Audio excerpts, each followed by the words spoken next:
자, 강물이 있으면은 강물 안에 있는 모세 상자가 나온다고 그랬죠? 모세 상자를 또 벗겨내면 뭐가 나온다고요? 모세가 나온다고요. 모세를 벗겨내면 율법이 나오는 거고요. 율법을 벗겨내면 복음이 나온단 말이에요. 그 속에. 자, 무슨 말인지 아시죠? 자꾸 벗겨내는 겁니다. 노아 홍수가 있으면 노아 홍수 안에 누가 살아남았다고요? 노아 방주. 방주를 벗겨내면 그 속에 8명이 있고요. 그 8명을 벗겨내면 그리스도와 교회가 나오는 것이란 말이에요. 부활하신 그리스도와 교회가 나오는 것이다. 아담 안에는 누가 있었어요? 하와가 있었어요. 그러니까 아담을 벗겨내니까 하와가 나온 거예요. 하와를 벗겨내니까 누가 나와요? 아담이 나와요. 그래서 아담이 하와고 하와가 아담인 거예요. 이게 무슨 말인지 아시겠어요? 예, 아담을 벗겨내니까 하와가 나왔죠? 그 하와 안에 또 아담이 있는 거예요. 네, 그래서 그 아담이 누구예요? 네, 두 번째 아담이 되는 거예요. 그러니까 예수님도 자기를 그렇게 소개하죠, 그죠? 네, 그러니까 바울이 그런 설명을 하잖아요. 예수님은 두 번째 아담으로 이 땅에 오셨다. 그분이 마지막 아담이 되셨다라고 이야기하잖아요. 그래서 여자에게서 태어난, 원래는 남자에게서 태어나야 되죠. 그래서 성경의 모든 족보는 다 그 누구의 위에 누구에서 다 남자가 나오죠. 예, 남자 누구에서 아브라함이 이삭을 낳고 이삭이 야곱을, 솔직히 아브라함이 자기가 낳았어요? 이삭을 이렇게? 이삭이 야곱이나 해서 이렇게 낳았어요? 아니잖아요. 다 그 부인들이 낳았단 말이에요. 그 부인들이 낳는데 성경의 족보는 다 남자가 났어요. 그러니까 남자가 씨를 줘. 그러니까 씨를 주는 자가 있고 씨를 받는 자가 있어서 씨를 주는 자를 쓴 거예요. 성경에는요. 근데 유일하게 예수님은요, 여자에게서 태어난다. 이렇게 얘기를 해요. 여자에게서 태어난다. 그러면 남자가 있단 말이에요? 없단 말이에요? 없단 말이에요. 남자의 씨를 받은 적이 없다는 거죠. 왜 그렇게 성경을 써놨겠어요? 예수님은 성령이 씨가 된 거예요. 그 성령은 누구의 씨예요? 하나님 아버지의 씨예요. 그러니까 이거는 이 땅의 씨가 아니란 말이에요. 땅의 씨, 우리는 땅의 씨, 이 씨, 최 씨, 김 씨, 박 씨, 이런 게 땅의 씨죠. 그런데 하늘의 씨가 있어요. 예수 씨가 하나님 아버지의 씨란 말이에요. 그러니까 예수님은 자기 아버지가 하나님이온 거예요. 예, 요셉이 아닌 거예요. 그래서 요셉하고 상관없는 여자에게서, 그 여자에게서 그 배만 빌려서 나온 거잖아요. 그러니까 씨를 주는 자가 있어야 아버지인데 그 아버지가 하나님 아버지였던 거죠. 그렇죠? 그러니까 아담 안에 하와가 있고 하와 안에 아담이 있었다. 무슨 말인지 알겠죠? 그 아담 안에는 누가 있어요? 교회가 있다 이거죠. 자, 로고스라는 말씀이 있습니다. 이 로고스 안에는 성경에 레마가 있습니다. 레마 안에는 복음이라는 예수님이 또 계시고요. 그래서 로고스 안에 레마가 있고 레마 안에는 또 로고스라는 말씀인 예수님이 계셔요. 그래서 예수님은 요한복음 1장에 자기를 로고스 말씀이 계셨는데 이 말씀이 하나님과 함께 있었고 말씀이신 그 하나님이 이 말씀이 로고스가 하나님이다 라고 자기를 소개해요. 그래서 말씀이 어린 양으로 왔다 라고 말씀 생명 빛 진리 어린 양으로 왔다 이렇게 요한복음 1장에 설명하고 있죠. 하나님이 나를 품고 있어요. 그러면 내가 또 나와서 누구를 품어야 돼요? 하나님을 품어야 되는 거예요. 자, 하나님은 나를 품죠. 나를 품은 하나님이 나를 이제 빼내면은 내 속에 누구를 품어야 돼요? 하나님을 품어야 돼요. 그래서 여러분이 예수님을 영접하신 거예요. 여러분이 하나님이 우리를, 예수님 안 믿는 사람들도 다 품었어요. 품었는데 그 품에서 어떻게 가만히 있어야 돼요? 벗겨 나와야 돼요. 벗어 나와야 돼요. 품었는데 여기서 빠져나와야 된다고요. 그래서 잉태가 돼야 된다고요. 그걸 거듭나 다시 태어나. 하나님 안에서 다시 태어난다. 그래서 하늘로서 다시 태어나. 땅에서 태어난 자는 땅으로 가는 거고요. 하늘로서 태어난 자는 하늘로 가는 거예요. 그죠? 그래서 예수님이 하늘에서 태어났기 때문에 하늘로 다시 돌아가는 거예요. 이해가 돼요? 그러면 여러분이 하늘로 가려면 어떻게 돼? 하늘로 다시 거듭나셔야 된다고. 하늘로 다시 거듭나셔야 돼요. 그러니까 하나님 안에서 다시 태어나야 된단 말이에요. 가만히 있으면 여기 이 땅에 있는 사람들은 다 가만히 있는 거예요. 하나님이 다 품고 있어요. 이 사람들을 안 품고 있는 게 아니에요. 이 세상에 있는 모든 사람들 다 죄인들도 뭐 다 품고 있어요. 품고 있는데 이 사람들이 거듭나야 돼요. 다시 태어나야 돼요. 말씀 안에서, 하나님 안에서 다시 태어나셔야 돼. 태어나면 어떻게 돼야 하는 거예요? 그 하나님을 다시 품는 거예요. 자기 속에 품는 거예요. 그래서 자기 속에 하나님이 계신 그 사람이 다니는 거죠. 이렇게. 그러니까 하나님을 품은 사람, 하나님을 믿은 사람이 다니는 거라. 그러니까 쉽게 얘기하면 이제 믿음이라고 그러는 거고, 이제 좀 어렵게 얘기하면 하나님을 내가 품었다 이렇게 얘기하는 거고요. 더 어렵게 하면 로고스를 내가 품었다 이렇게 얘기하는 거고요. 같은 말입니다. 그게 뭐 쉽게 얘기해도 돼요, 그죠? 다시 거듭났다 이 말이에요. 자, 말씀이 있어요. 성경 말씀. 이 말씀은 그냥 말씀 우리에게 하시려고 하는 게 아니고 언약을 이 안에 집어넣습니다. 그래서 언약을 갖다 우리에게 주시려고 한 것이거든요. 그러면 말씀을 벗겨내야 되겠죠. 뭘 발견하려고? 하나님과의 약속을 발견하려고. 그렇죠? 예를 들어서 성경에 보면 언약 중에서 좀 우리가 좀 잘 알 수 있는 뭐 할례 언약도 있고 그렇죠?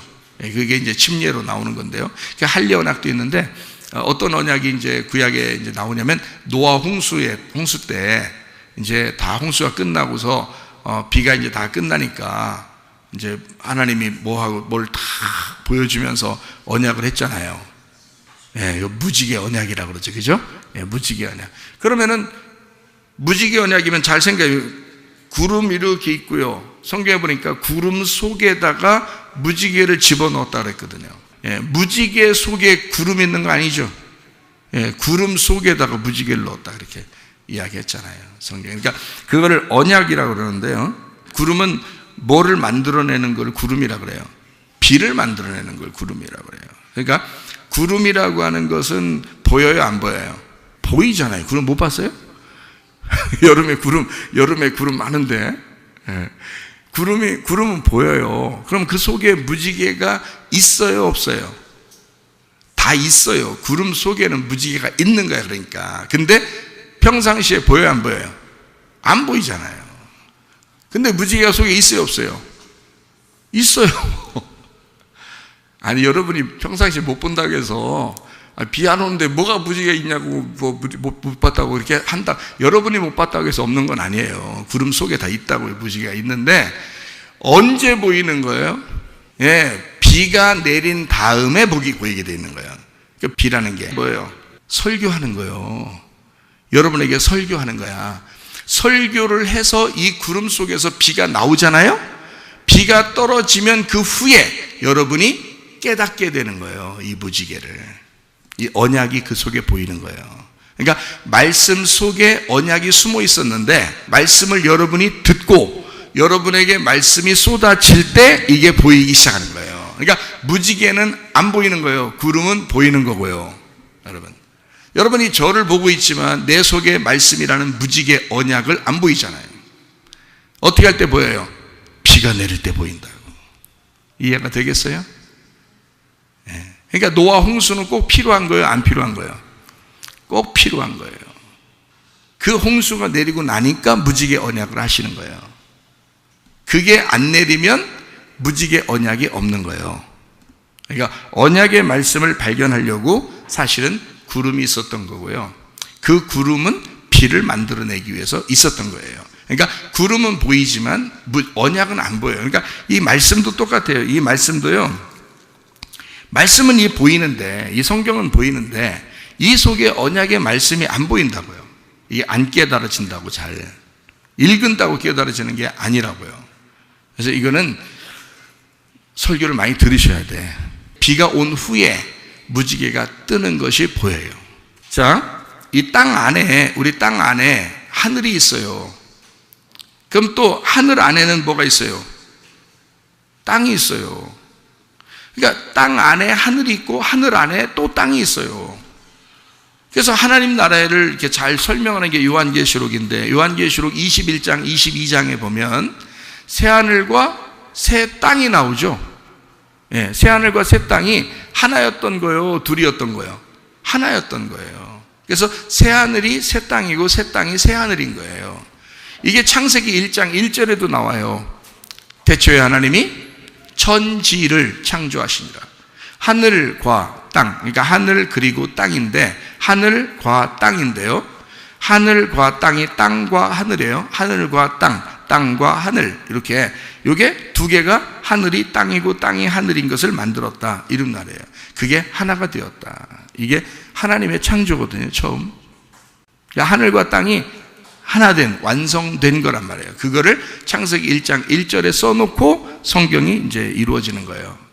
창세기 1장 2절에 땅이 어두워졌기 때문에 창세기 1장 3절에 빛이 나온 거예요. 그러니까 그 전에 창세기 1장 1절, 그러니까 땅이 어두워지기 전에 하늘과 땅을 창조했던 이것은 완전한 거죠. 창세기 1장 1절은 그러니까 완전한 것이고, 창세기 1장 2절부터 잘못된 거예요. 뭐가? 땅이 잘못된 거예요. 그래서 하늘이 땅으로 움직인 거예요. 왜냐하면 이게 하나가 돼야 되니까. 하나가 되니까. 그래서 노아 홍수 때도 위에 물이 있었고 아래 물이 있었죠. 아랫물 바다가 있었고 위에가 물이 있었다 했잖아요. 그죠? 근데 그 위에 물이 어떻게 해요? 가만히 있을 수 없어요. 이 밑으로 내려와야 돼요. 그래, 예수님이 요한복음 4장에 사마리아 여자에게, 야곱의 우물물을 뚫어온 여자에게 내가 위의 물을 주고 싶다 그랬잖아요. 생수의 물을 내가 어디서 온 줄 알았다면, 내가 누군 줄 알았다면 네가 나에게 물 좀 달라고 했을 거라는 거야. 그게 생수의 물이라는 거예요. 근데 그건 하나님 아버지로부터 내려온 거예요. 그러니까 위에 있는 거죠. 그죠? 그러니까 너는 아랫물만 계속 뜨고 있었는데 내가 위의 물을 줄 거야. 자, 위의 물이 아예 왔어. 어디로? 아랫물로. 그러니까 거기 왔으니까, 옆에 있으니까 나한테 달라고만 해, 그런 거야. 그럼 지금 합쳐진 거잖아요. 그죠? 거기 야곱의 우물에 같이 있잖아, 예수님이. 위의 물이. 그러니까 아랫물하고 위의 물하고 지금 같이 있잖아. 그 물 달라고만 해봐, 그러잖아요. 그러니까 그 여자가 깜짝 놀란 거죠. 응? 그러니까 메시아가 오면 이렇게 예배를 드리라고 할 텐데, 그래, 영과 진리로 예배 드린 줄 아버지가 찾아오는 거야. 그래. 네. 그래서 그 말씀, 그 벗겨진, 껍질이 벗겨진, 다른 말로 말하면 요한계시록에 얘기하는 걸로 말하면 두루마기를 빠는 자들에게 성 안에 있도록 복을 내려주시겠다. 내가 너를 찾아서 함께 하겠다는 거야. 그러니까 너가 땅에 살고 있지만 어디 것을 주겠다? 하늘을 주겠다는 얘기지. 이해가 되겠어요? 그러니까 하늘은 땅이고 땅은 하늘인 거지. 하나님이 볼 때는 땅이 어디 있고 하늘이 어디 있어? 하나님이 볼 때는, 생각을 해보시라. 우리가 볼 때는 땅에 사니까 하늘이 저기 있고 땅은 여기 있고, 이렇게 우리는 이렇게 두 개로 나누어서 보지만 하나님이 우리를 보실 때는 하늘과 땅이 같은 거잖아요. 하나님 여기도 계신다고요. 안 보여요? 옆에도 계신다고요. 보여요, 안 보여요? 안 보여요, 잘? 여기도 계신다고요. 여기도 계신다고요, 하나님이. 네, 여기도 계신다고요. 여기도 계신다고요, 여기도. 하나님은 어디든지, 그렇지만 그분이 한 분이신 영이라고요. 하나님이시라고요. 하나님은, 근데 그게 말로 하면 이해가 안 돼. 천사라는 것도 내가 진짜 난 봤으니까 그게 이게 금방 이해가 되는데 말로 설명을 못 해요. 그 천사라는 걸, 영이니까, 영체니까 말로 설명이 안 돼요. 근데 그게 여러분은 상상하지만 그걸 보면 이제 금방 이해가 돼요. 한 번에 그냥 탁 이해가 돼요. 원석이라는 게 있어요. 원석. 그 속에 보석이 있죠. 그죠? 원석 있고 보석이 있습니다. 그 보석을 캐내야 되잖아요. 그래야 이게 잘 다듬고 그래야 값비싼 보석이 되죠. 그대로 이제 원석을 갖다 이렇게 그 가지가 안 되죠. 이거 캐서 깎아가지고 요걸 그 조그만 그 보석을 만들어야 되잖아요. 그게 비싸잖아요. 그죠? 근데 그 보석이 들어있는 원석 자체는 어떤 거예요? 귀한 거예요. 여러분 속에 예수 그리스도의 보석, 예수님이 계셔요. 그러면 여러분 자신들 어떻게 돼요? 귀한 거죠. 예수님이 계시니까. 그죠? 말씀을 입었으니까 여러분이 귀한 사람들이 되는 거죠. 원석 자체. 그러니까 원석을 벗겨내, 원석은 아무것도 아니야, 그렇게 할 수가 없는 거죠. 그 보석을 깎아서 만들어냈으니까 값어치 있는 어떤 무엇인가가 된 거지. 뭐 반지 속에도 들어가고 목걸이 속에도 들어가고 귀걸이 속에도 들어가지만, 그러나 그 자체는 어디서 나온 거예요? 원석에서 나온 거란 말이에요. 그죠? 그 원석에서 나왔다. 그러니까 이 두 가지가 함께 중요한 거죠. 내 속에 있는 그리스도가 복음이에요. 그분이 중요한 분이십니다. 이분은 진짜 다듬어지신 보석이에요. 그러나 나라는 원석을 포기하지는 않는다는 거죠. 자기가 어디서부터 나온지를 알잖아요. 자기가. 그러니까 나는 그 원석이 내 자신이 아무것도 아니고 좀 울퉁불퉁하고 아무것도 아니지만 그 보석 같은 예수님을 내가 품고 있어야 된다고요. 그러니까 원석 속에는 보석이 있다. 다듬어야 되겠죠? 성경 말씀은 다듬으면 다듬을수록 진리가 됩니다. 진리가 성경 말씀을 아름답게 만드는 거예요. 진리가 그 성경 말씀을 완성시키는 것입니다. 보석이 원석을 귀하게 만들어내는 겁니다. 무슨 말인지 알겠어요? 보석이 값비싼 보석이 됐을 때 이건 어디서 나온 원석이냐 이거야. 그러면 그 원석을 완성시킨 거죠. 원석을 완성시킨 게 보석이란 말이에요. 자, 레마가 껍질이 벗겨져서 싹 이렇게 레마가 드러나 복음으로 여러분에게 탁 떨어지면요, 로고스 말씀이 완성된단 말이에요. 무슨 말인지 알겠어요? 그러니까 이 말씀이 두루마기를 빨면 빨수록 이 두루마기는 완전해진단 말이지. 자, 하나님 말씀을 여러분이 벗겨내면 벗겨낼수록 하나님 속에서 여러분은 더 완전해집니다. 그러니까 하나님 말씀을 자꾸 벗겨내 그 속에 있는 내용으로 여러분이 하나가 되셔야 돼. 그 말씀이. 그러면 여러분은 점점 더 성 안으로 들어오게 돼 있어요. 성 안의 사람이 된다 이거야. 자, 벗겨내는 거를 얼마나 제가 잘 벗겨내는지 한번 봐봐요. 자, 삼이라는 하늘을 벗겨내면 뭐가 나오겠어요? 1, 2, 3, 4 할 때 3이에요. 3이라는 하늘을 벗겨내면 그 속에 뭐가 나올까? 3은 뭐를 이렇게 안고 있을까? 4라는 숫자를 품고 있어요. 우리는 높은 숫자가 아래에 있는 숫자를 품고 있다고 생각하죠. 근데 그렇지 않다고요. 3이라는 숫자가 4라는 숫자를 품고 있다고요. 그래서 3이 벗겨지면 4가 나온다고요.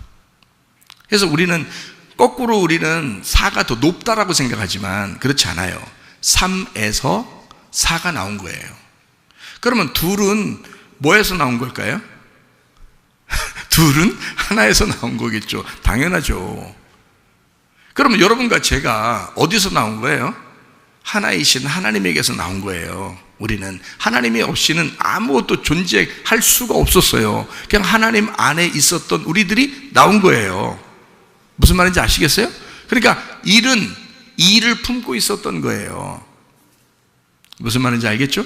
자, 3은요. 3은 4를 품고 있었단 말이에요. 그 3은 뭐냐면 하늘이에요. 하늘은 4라는 땅을 품고 있었던 거예요.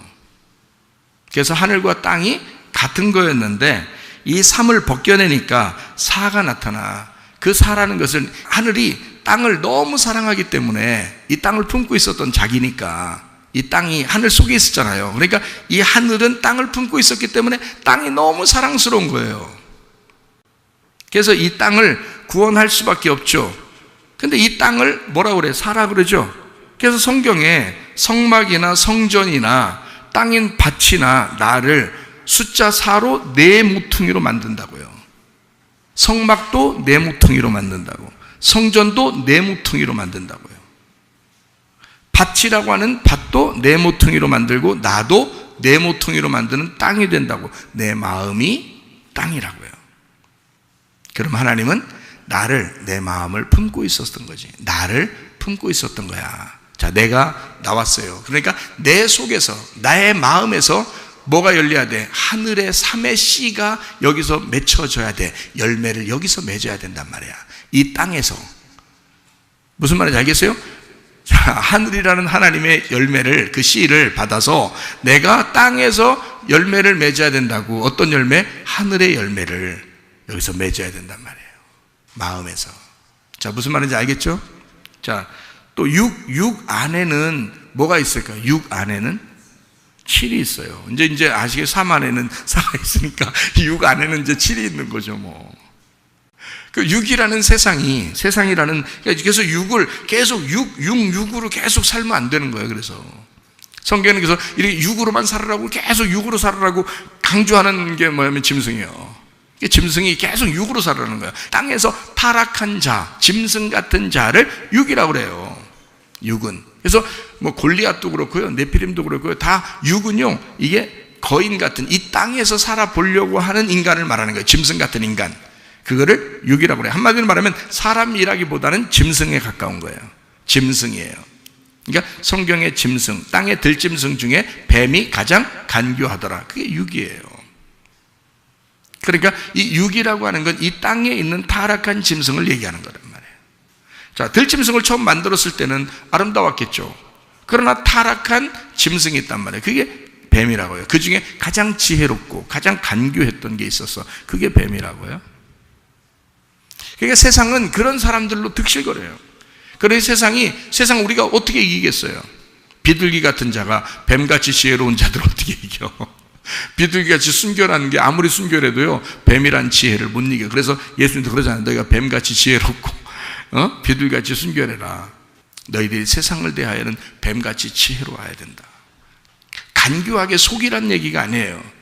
뱀이 얼마나 지혜롭게 너희들을 넘어뜨렸냐 이거야. 그렇죠? 그래서 율법이라는 게 이 땅에 왔어요. 그래서 그 율법으로 우리가 살아가게 됐잖아요. 그 율법 안에 살아가는 걸 뱀같이 지혜롭다라고 얘기하는 거예요.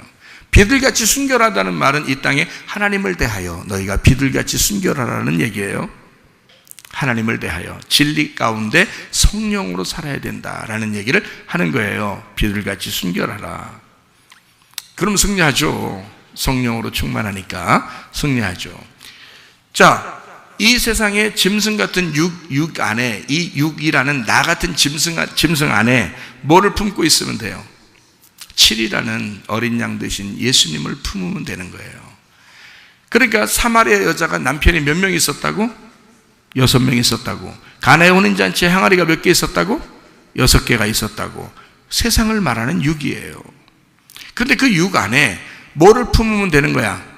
7이라는 예수님이 가나의 혼인잔치에 오면 되는 거예요. 사마리아 여자에게 예수님이 오면 되는 거예요. 그러면은 그 여자가 바뀌는 거야. 그래서 그 여자가, 그 항아리가 바뀌는 거예요. 물이 포도주가 되어버리는 거예요.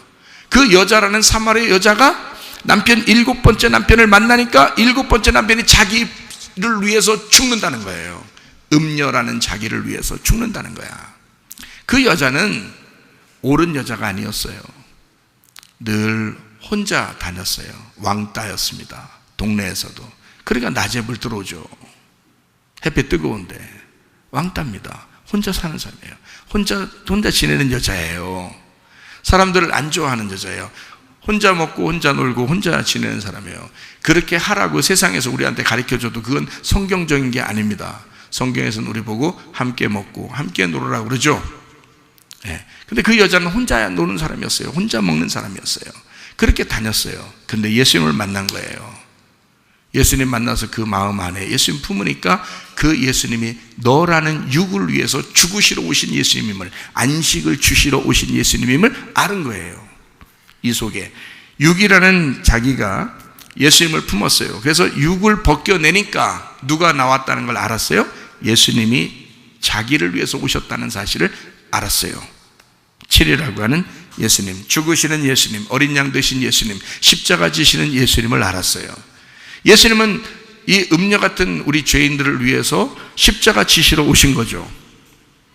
그래서 그 주님이 우리 안에 7로 오셨단 말이에요. 그럼 예수님이 이제 7이죠. 그러면 7 안에는 뭐가 있겠어요? 8이 있는 거죠. 7 안에는 8이 있어요. 예수님이 죽으셨는데 그 죽으시면서 자기를 벗겼어요? 안 벗겼어요? 예, 하나님이 벗기셨죠, 그죠? 예수님이라는 7을 벗기셨어요. 벗기시니까 뭐가 나왔어요? 그 속에 뭐를 품고 있었어요? 예수님은 교회라는 팔을 품고 있었던 거예요. 교회라고 하는 신부를 품고 있었던 거야. 그러니까 육이라고 하던 짐승이, 육이라고 하던 음녀가 예수님 속에 들어가 십자가를 매달려 죽고 거기서 예수님을 벗겨내고 나오니까 신부가 된 거야. 그게 새 예루살렘인 거야. 그게 새 하늘과 새 땅, 새 사람이라 그러는 거예요. 예수님이 죽으시고 나온 부활하신 교회, 부활 예수, 그 예수가 그 속에서 나오더라. 예수라는 껍질을 벗기고 나니까 예수님의 어린 양이 안 보여. 뭐가 나타나? 교회가 나타나더라. 그거죠. 예수님은 오로지 그 교회를 보존시키고 그 교회를 보호하고 있다가 그 교회를 부활시키기 위해서 이 땅에 오셔서 죽으셨던 거죠. 자, 이해가 되시겠습니까? 자, 마지막 성경 하나 읽고 마치도록 하죠. 히브리서 13장 12절 13절의 말씀. 그러므로 예수도 자기 피로써 백성을 거룩하게 하려고 성문 밖에서 고난을 받으셨느니라. 그런즉 우리도 그의 치욕을 짊어지고 영문 밖으로 그에게 나아가자. 여기서 성문 밖에서 고난을 당했다. 그 문 밖에서 고난을 당했다는 얘기예요. 그러니까 우리말로 지금으로 말하면 교회 밖에서 고난을 당하셨다. 그러니까 성전 밖에서 고난을 당하셨다. 이런 얘기가 되겠죠. 그러면 여기에 이제 치욕을 짊어지고 우리도 그럼 어떻게 해야 돼? 영문 밖으로 나아가야 되겠다. 그러죠?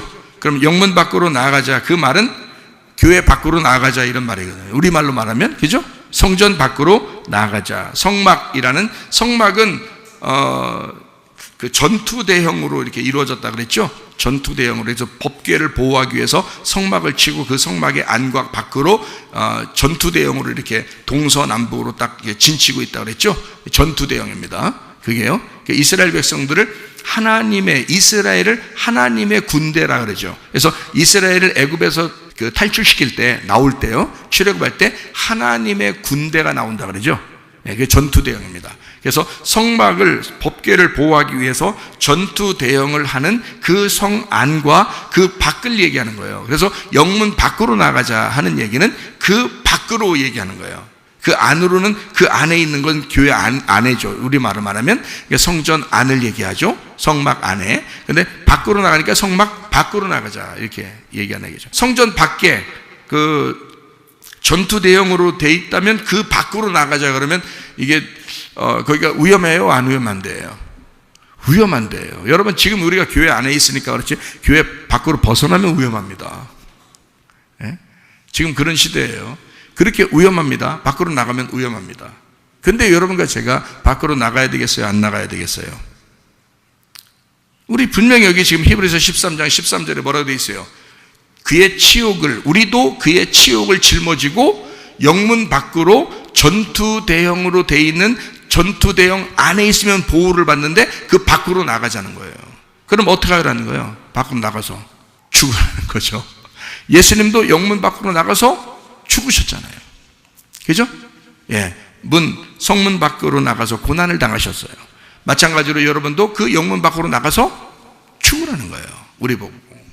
이 안에 있으면 안 죽으니까. 이쪽 안에 있으면 안 죽으니까 나가면 죽는 거예요. 성경에서 우리 보고 이렇게 얘기합니다. 자기를 부인하고 자기 십자가를 지고 따라와라. 그렇게 얘기해요. 주님은 그렇죠? 우리 보고요. 자기를 부인하고 십자가를 지고 따라오라. 그 말은 무슨 말이에요?